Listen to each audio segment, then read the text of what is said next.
வணக்கம் உறவுகளை, இது நங்கூரம். நான் முருகேசன். காணொலியை பார்க்கும் நண்பர்கள் உறவுகள் அனைவரும் காணொலியை பாருங்கள். நான் பேசுவது சரியாக இருந்தால், பிடித்திருந்தால் சப்ஸ்கிரைப் செஞ்சு உங்களுடைய மேலான ஆதரவை கொடுங்கள். நன்றி, வணக்கம். மதிமுக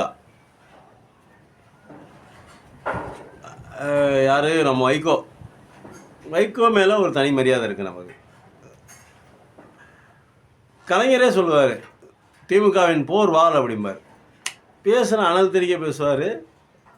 எங்கே பார்லிமெண்ட்லேயே பிரதமராக இருந்தாலும் யாராக இருந்தாலும் எதிர்த்து பேசக்கூடிய ஒரு வீரியத்தோடு பேசக்கூடிய ஒரு மனிதர், ஒரு அளப்பரிய அபரிமிதமான திறமையுள்ள ஒரு மனிதர். அதனால தான் அவர் திமுகவில் இருந்தார். திமுகவில் இருந்ததுனால தான் அந்த வீரமும் அந்த விவேகமும் அந்த துணிச்சலும் அந்த தைரியமும் வைகோவுக்கு வந்துச்சு. திமுக தான் ஊட்டியது. திமுகவை தான் இந்த தைரியத்தையும் தன்னம்பிக்கையையும் அந்த துணிச்சலையும் ஊட்டி வளர்த்தது திமுக. மதிமுக அதுக்கப்புறம் வந்தது, அது பழைய கதை, அது உங்களுக்கு தெரிஞ்சிருக்கு, அதை விட்டுருவோம். இப்போ மதிமுக என்ன சொல்லுது அப்படின்னா, வைகோ அண்ணா என்ன சொல்கிறாங்க அப்படின்னா, எங்களை நிர்பந்தித்தார்கள். எதில்? உதயசூரியன் சின்னத்தில் நிற்க சொல்லி நிர்பந்தித்தார்கள் அப்படிங்கிறாரு. ஆமாம், சரி, நிர்பந்திச்சாங்க. சரி, நீங்கள் பம்பர சின்னத்திலே நிற்க வேண்டியது தானே, ஏன் நிற்கலை? உங்களுக்கு கொடுக்கல. பம்பர சின்னம் உங்களுக்கு கொடுக்கல, பர்மனெண்ட்டாக ஒரு சின்னம் உங்களுக்கு கொடுக்கல. அதனால தான் நீங்கள் பம்பரத்தில் நிற்கலை. அதான உண்மை. அப்போ உதயசூரியன் சின்னத்தில் நிற்கிறதுனால என்ன பிரச்சனை உங்களுக்கு? சரி, அது ஒரு வற்பூர்த்தி எங்களை நிற்க சொன்னாங்க. சரி, நீங்கள் தீப்பெட்டி சின்னத்தில் ஜெயிச்சிருந்தா நின்று தான் ஜெயிச்சிருப்பீங்களா? இல்லை, தெரியாமல் கேட்குறோம். ஜெயிச்சிருப்பீங்களா? நீங்கள் ரெண்டு எம்எல்ஏக்களை கூப்பிட்டு என்ன சொல்லியிருக்காங்க, அந்த 2 எம்எல்ஏக்களும் உதயசூரியன் சின்னத்தில் நின்று ஜெயிச்சவங்க. மதிமுக எம்எல்ஏக்கள் 2 பேர் உதயசூரியன் சின்னத்தில் ஜெயிச்சவங்க. அவங்கள கூப்பிட்டு என்ன பண்ணியிருக்காரு, நீங்கள் பதவியை ராஜினாமா பண்ணிட்டு வாங்க, நம்ம எல்லோரும் தாவேகாவுக்கு போயிடுவோம் அப்படின்னு சொல்லிட்டு பதவியை ராஜினாமா பண்ணிட்டு வர்றதுக்கு நாங்கள் எம்எல்ஏவை நிற்கலை, நாங்கள் உதயசூரியன் சின்னத்தில் தான் நின்றுருக்கோம், அதனால் நாங்கள் ராஜினாமா பண்ண முடியாது, நாங்கள் அங்கேயே போய் சேர்ந்துடுறோம் அப்படின்னு சொல்லியிருக்காங்க. ராஜினாமா பண்ண சொல்லி அங்கேயே போய் சேர்ந்துருவோம் அப்படின்னு சொல்லியிருக்காங்க. இந்த அவமானம் அண்ணனுக்கு, நம்ம மதிமுகவுடைய தலைவர் வைகோ அண்ணனுக்கு தேவையா அப்படிங்கிறது தெரியல. சரி, அது ஒரு பக்கத்து இருக்கட்டும், அது வேறு விஷயம், அது ஒரு பக்கத்து இருக்கட்டும்னு வைங்களேன். இப்போ இந்த துளைத்து விட்டு அங்கே போவதற்கான காரணம் என்ன? திரும்பி திமுக எந்திரியாதா? திரும்பி திமுக ஜெயிக்காதா? திமுக காலியாயிருமா? அண்ணே வைகோண்ணே, திமுக இருக்கும், மதிமுக இருக்குமான்னு யோசிச்சு பாருங்க. எது கரையிற நிலையில் இருக்குது அப்படிங்கிறத யோசிச்சு பாருங்க. இப்படியே மாறி மாறி மாறி மாறி போயிட்டு இருந்தால் நிற்க முடியாது, ஜெயிக்க முடியாது, வெல்ல முடியாது. நமக்குன்னு ஒரு ஸ்டாண்ட் இருக்கணும், நம்ம நிற்கணும் அரசியலில். அப்படின்னா நமக்கு ஒரு கொள்கை இருக்கணும், நமக்கு அப்படி கெட்டி இருக்கணும். இல்லைன்னா கஷ்டமாகி போயிடும். அது உங்களுக்கு தெரியாததில்லை, நீங்கள் உலகத்துக்கு அட்வைஸ் பண்ணுவாங்க. வைகோ அண்ணா எனக்கு பர்சனலாக பிடிக்கும், ரொம்ப பிடிக்கும். ஏன் அப்படின்னா, பிரபாகரனுடைய ரொம்ப நெருக்கம்.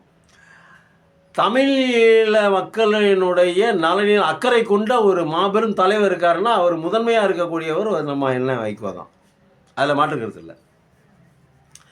ஏன்னா விடுதலை புலிகளுக்காக அவ்வளோ நன்மைகள் செஞ்சுருக்காரு. நேராக போய் பிரபாகரனை போய் பார்த்துட்டு வந்திருக்காரு.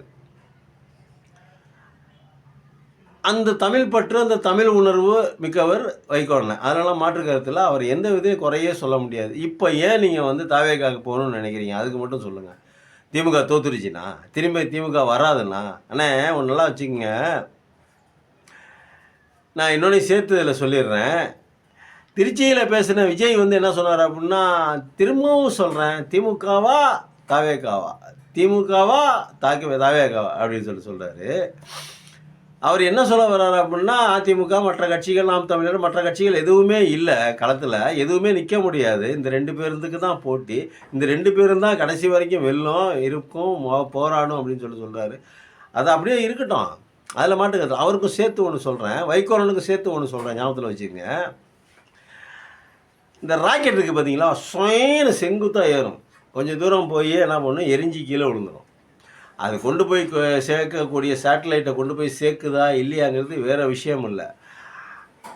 குண்டு ஏற்றிட்டு போனாலும் வெடிகுண்டு ஏற்றிட்டு போனாலும் போய் எரிஞ்சு கீழே விழுந்து அது ஏற்றவனையும் இருக்கிறவனையும் காலி பண்ணிடும். அது வேறு விஷயம். அது ஒரு பக்கத்து அது ஒரு பக்கத்து இருக்கட்டும்.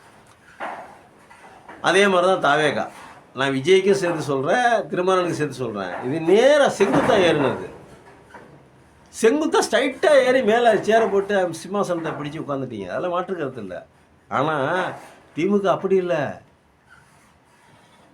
கோழி குஞ்சு மாதிரி சின்ன சின்னதாக இருந்து கொஞ்சம் கொஞ்சமாக அங்கேருந்து ஓடி வந்து ரன்வேல ஏரோப்ளைன் எப்படி ஓடியாரோம் அங்கே மாதிரி ரொம்ப ஸ்டார்ட் ஆகி ஓடி வந்து இப்படி சொன்னு மேலே ஏறுறது. எப்படி மேலே ஏறிச்சு அப்படி தான் கீழே இறங்கும். எரிஞ்செல்லாம் ஒழுவாது, கருகி சாகாது. திரும்ப கீழே இறங்குறது, திரும்பியும் மேலே ஏறும் பயணிகளை ஏற்றிக்கிட்டு. தமிழ்நாட்டினுடைய விடிவெள்ளி திமுக தான் நல்லது செஞ்சுருக்குது. இன்றைக்கி 1947 சுதந்திரம் வாங்கும்போது இந்தியாவில் இருக்கிற மாநிலங்கள் அனைத்தும் ஒன்றா தானே சுதந்திரம் கிடைச்சிச்சு.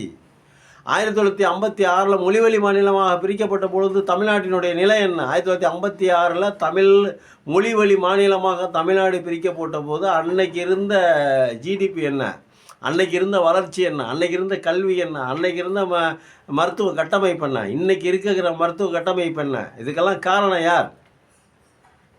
1967 56 மொழிவழி மாநிலம் பிரிக்கப்பட்டது. 1967 அண்ணா பேரறிஞர் ஆட்சிக்கு வந்தார். 69 இறக்குறாரு. 69 இறந்ததுக்கப்புறம் கலைஞர் ஆட்சிக்கு வராரு. அவர் தான் இந்த தமிழ்நாட்டை கட்டமைத்தார். இன்னைக்கு தமிழ்நாடு நம்பர் 1 மாநிலமாக இருப்பதற்கு முழு முதல் காரணம் கலைஞர் அவர்கள். செங்குத்தாயிர ராக்கெட்டில் ஓடி வந்து ரன்வேல ஏறின ஏரோப்ளைனு அவ்வளோ சீக்கிரம்லாம் விட்டுட்டு போகாது. விஜய்க்கு ஒன்று சொல்கிறேன், நீங்கள் செங்குத்தாக ஏறி வந்துட்டீங்க. திமுக அப்படி இல்லை. படிப்படியாக ஒவ்வொரு செங்கலாக வைத்து கட்டமைக்கப்பட்டது திமுக. இன்றைக்கி வேணால் பண்ணையார் கட்சியாக இருந்திருக்கலாம், அது எப்படியோ இருந்திருக்கலாம், எப்படி வேணாலும் சொல்லலாம், ஊழல் இருக்கலாம், என்ன வேணாலும் இருக்கலாம். ஊழல் இருக்குதுன்னு சொன்னவன் பூரா பெரிய ஊழலில் தான் கைதாகி போய்கிட்டு இருக்கீங்க. எல்லாம் வேறு மாதிரி ஆயிடுவீங்க. ஜெயலலிதா அம்மா எங்கே போனாங்க? எங்கே இருந்தாங்க? என்ன மேட்ரு ஆணிச்சு? தீய சக்தின்னு சொன்னவங்கலாம் இருக்கிறத தெரியாமல் காணாமல் போயிட்டாங்க. இப்போ இந்த ஆளுங்களும் இப்போ வந்திருக்கிற ஆளுங்களும் தீய சக்தின்னு சொல்கிறாங்க. திமுக தீய சக்தி இல்லை, ஆக்கப்பூர்வ சக்தி, தமிழ்நாட்டை வளமாக்கிய ஒரு சக்தி. நல்லா தெரிஞ்சுக்கணும். வைகோனை உங்களுக்கு ஒன்று சொல்கிறேன், கேட்டுக்குங்க. உங்களுக்கு மட்டும் இல்லை, தமிழ்நாட்டுக்கு மட்டும் இல்லை, உங்களுக்கும் திமுக தான் துணை நிற்கும். உங்களையும் திமுக தான் கொண்டு செல்லும். திமுகவால் மட்டும்தான் இந்த நாட்டை வளப்படுத்த முடியும், வலிமைப்படுத்த முடியும். இந்த தமிழ் நாட்டை வளர்ச்சி பாதையில் கொண்டு போக முடியும். அந்த தகுதியும் அந்த திறமையும் திமுகவுக்கு மட்டும்தான் இருக்குது, வேறு யாருக்கும் இல்லை. நீங்களாவது சொல்லிக்க வேண்டியதுதான். திமுக இது போச்சு, திராவிட காணாமல் போச்சு. திராவிடத்தை பற்றி பேசினவங்களாம் இருக்கிற இடம் தெரியாமல் போயிட்டானுங்க. பெரியாரை தொட்டு வம்பெழுத்தவங்களாம் காணாமல் போயிட்டானுங்க. கால் நீட்டி வம்பெழுத்தாங்க. அவர் பாட்டுக்கு செவனே செத்து 52 வருஷம் ஆச்சு. இன்னும் போய் பெரியாரை போய் தொங்கி இருக்கிறவங்களாம் நிறைய பேர் இருக்கிறான். அதில் குறிப்பாக ஒருத்தன் இருக்கிறான், நான் தான் விவசாயின்னு சொல்லிட்டு திரியிறான். அவனுக்கும் சேர்த்து தான் சொல்கிறேன். இருக்கிற இடம் தெரியாமல் போயிட்டாங்க. எல்லாம் ஒளிஞ்சு போயிட்டாங்க, அழிஞ்சு போயிட்டாங்க. இனிமேல் எந்திரிக்கவே முடியாது அவனால். இப்படியே பேசி தொண்டையில் வியாதி வந்து சாக வேண்டியதான் அவன்லாம். பெரியாரை தொட்டவன் எவனாக இருந்தாலும் கெட்டான். அது ஒரு பக்கத்து கெட்டான். திமுகவை நீங்கள் எதிரியாக பாருங்கள், விமர்சனம் பண்ணுங்கள், அது வேறு விஷயம். ஆனால் திமுகவால் மட்டும்தான் இந்த நாட்டிற்கு நல்லது செய்ய முடியுங்கிறத மறந்துடாதீங்க. 1. 2வது, திமுக ஒன்றியத்தை எதிர்த்து நின்று தமிழ்நாட்டுக்கு வாங்கிய உரிமைகளை காவு கொடுக்காமல் முதல்ல இந்த ஆட்சி நடத்தட்டும். அதுக்கப்புறம் இந்த ஆட்சியை பற்றி பேசுவோம். தமிழ்நாட்டினுடைய உரிமைகளை காவு கொடுக்காம, தமிழ்நாட்டில் இருந்து நம்ம காவிரி பிரச்சனையிலிருந்து, ஜல்லிக்கட்டு பிரச்சனையிலிருந்து, இந்த டீலிமிட்டேஷன் அந்த பிரச்சனையிலேருந்து, நீட்டு பிரச்சனையிலேருந்து ஒன்றும் இல்லை. இப்போ நீட்டுக்கு ஒரு குரல் கொடுங்க. சிஎம்மாக இருக்கிறவர், இப்போ முதலமைச்சராக இருக்கிறார்ல, அவரெல்லாம் அப்படி சொல்லக்கூடாது. நமக்கு வேறு வழி இல்லை, சொல்லி தான் ஆகணும். நீட்டுக்காக பேச சொல்லுங்கள், ஒன்றியத்தை நிற்க சொல்லுங்கள். நன்றி, வணக்கம். பார்ப்போம்.